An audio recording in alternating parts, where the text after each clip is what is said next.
ahora sí, banda, en lo mejor de Fox Sports, nos descorremos hasta Valle de Bravo porque la verdad es un honor tener en este programa a un gran personaje. Estamos con Sebastian Copeland, que es aventurero, que es expedicionista y la verdad es que es un gran ambientalista y estamos con él. Sebastián, un placer tenerte aquí. Sé que hablas poquito español. Hola, ¿qué tal? ¿Qué tal, amigo? ¿Qué tal, compadre?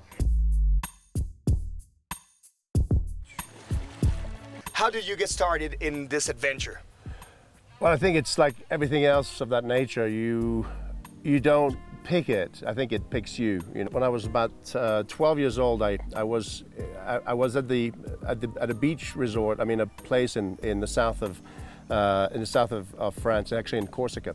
And there was a cliff that I climbed. I was by myself, and I climbed this cliff, and it was a very stiff climb, but very, very beautiful. I got to see a really beautiful view over the ocean, and when I started going down, it became too difficult and too stiff for me to come down. It was very vertical. It taught me a few things. The first is that if you make the effort, you'll get to see things that nobody else will get to see. Right. I got connected to the mountains, and I got connected to adrenaline and excitement when I was a kid. And then I just went into sports and followed that. And things never looked the same again.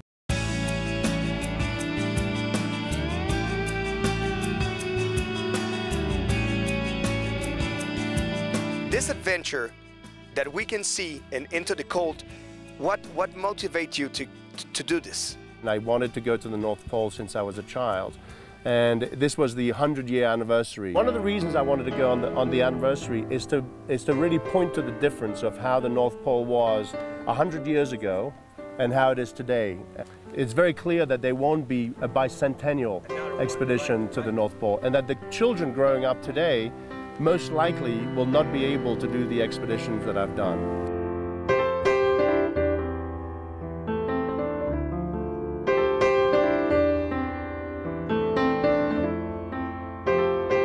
What's the importance of creating conscience that what's happening in the North Pole could really destroy humanity? Everything on this planet is connected. So there is an interconnection with every species and every system on this planet. And anytime there's a big change, everything else changes. So there's a constant state of flux on this planet. You know, species disappear, new species come. But we are seeing an accelerated rate of endangerment of species. And in fact, it's estimated by the end of this century, 35% of species existing today will have disappeared. Because the Arctic is two things. It's one, it's an ice cap, so it's a frozen ocean, and the ice is getting smaller and smaller. And as it's getting smaller and smaller, what it's doing is that it is warming the whole region in a way that is accelerated.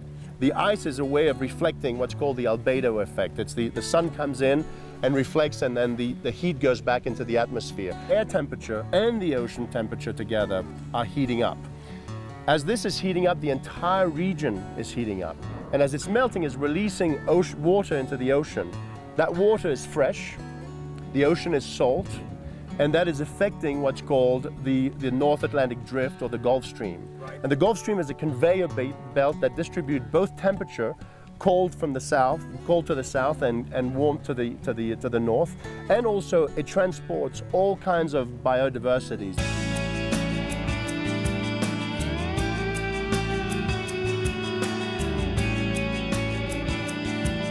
But you have a new quest coming up, right? That's correct. When is this happening? I leave at the end of October for a 3-month transcontinental crossing of Antarctica. And Eric and I hold a world record for speed and distance kite skiing across Greenland. So you take all your We take everything. We're unsupported for 3 months, basically 85 to 90 days. Well, the toughest thing is you're carrying everything. You're reliant on weather and wind. But I'll tell you, the toughest thing is preparing the expedition and raising the money for it. Once you're on the expedition, it's difficult though it is, it's actually the easiest part.